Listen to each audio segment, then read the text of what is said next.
November 18, 1942. Over Henderson Field on Guadalcanal, a Japanese Zero pilot watched two slim booms and twin tails slice upward from the runway. The American fighters did not level off. They climbed. Hard. Higher than he could hold. His throttle was wide open. The gap only grew.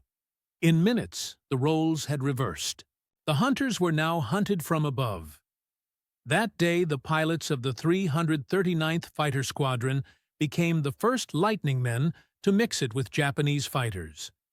Their strange twin-engine machines had been dismissed as heavy and clumsy. Yet the climb from sea level to fighting height told a different story. The Zero, king of the early war sky, could not match the angle or rate. At altitude, the P-38 dictated the fight. The Americans claimed several victories, striking from 5,000 feet, and more above the Japanese escort. For a year, the Zero had ruled. From China to the Philippines to the waters off Oahu, it outturned and outclimbed anything the Allies could send. The recipe was simple: lightweight, big wings, long range, no armor, and no self-sealing tanks. Pilots trained to a razor's edge. In early 1942, Japanese flyers cut down Brewster Buffaloes, P-40 Warhawks, and the F-4F Wildcat with ruthless efficiency. The confidence was absolute. Then rumors spread through ready rooms. A new American fighter, 2 engines, 2 tails, all guns clustered in the nose. The reports sounded absurd. How could a twin-engine fighter beat a Zero? The answer lay in a different way of thinking about air combat. The P-38 Lightning began as a Lockheed response to a United States Army requirement in 1937. Designer Clarence Kelly Johnson and his team built a machine around energy. Twin Allison V, 12 1.710 engines with turbo superchargers. Speed above 400 miles per hour. Ceiling near 40,000 feet. Range measured in thousands of miles with drop tanks. Firepower concentrated forward. 450 caliber machine guns and 120-millimeter cannon, all hammering a single point of aim. High up, physics favored the Lightning. The Zero's engine lost power as the air thinned. Its controls grew heavy past 250 miles per hour and stiff past 300. In a dive, a Zero struggled to follow. The P-38, with a strong airframe and, in later models, hydraulically boosted ailerons, stayed responsive at speeds that made Zero pilots flinch.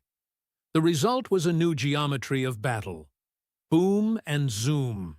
Attack from above, fire, and climb away. No swirling turn fights. No duels on equal terms. The shock was not only technical, it was psychological. Japanese doctrine prized individual skill and the decisive dogfight. American units treated combat as an engineering problem. Altitude was a bank account. Speed was currency. Tactics were drilled, reviewed, and refined. Pilots studied gun camera film. They practiced coordinated pairs and flights. They avoided the Zero's strengths and hit its weaknesses. Even veteran aces like Saburo Sakai later admitted that a Zero could not reliably defeat a P-38 unless conditions were unusually favorable. Then came the mission that echoed through every mess hall in the Pacific. April 18, 1943. Operation Vengeance. 16 P-38s lifted off to intercept Admiral Isoroku Yamamoto's flight. They flew at 50 feet over the ocean to dodge radar, then climbed to the exact altitude and time of the intercept. They struck hard, downed the Admiral's bomber, fought off the escorts, and turned for home at the edge of their range. Precision planning. Long reach. High speed. The message was unavoidable. Nowhere was safe. Behind the Lightning stood a system the Japanese could not match. American industry rolled continuous improvements into the line. New radiators, better intercoolers, boosted ailerons, cockpit fixes. By late 1943, the J model sharpened the Lightning's role and high-altitude performance. Training pipelines lengthened, not shortened. Many American pilots arrived with 400 to 600 hours. Japanese training time shrank as losses mounted. New pilots sometimes reached combat with barely 200 hours and too few instructors to shape them. Survivability mattered too.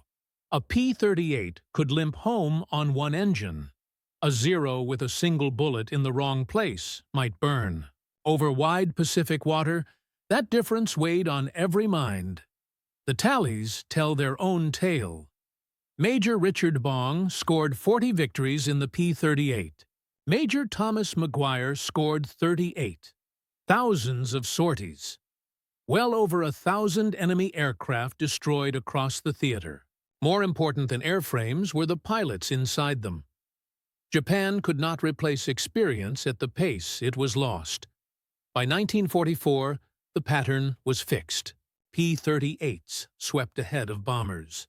They roamed deep with drop tanks. They struck airfields, barges, and shipping with rockets and bombs. Some even hunted at night with radar. The Zero remained deadly in the hands of an expert at low altitude and low speed. But the fight had moved to a higher tier. Speed, altitude, range, firepower, and a learning system behind them. On that first day over Guadalcanal, a Japanese pilot looked up and saw twin tails rising past him. In that instant, the sky of the Pacific began to change. The Zero was still brave. The pilots were still fierce. But courage alone could not climb that fast.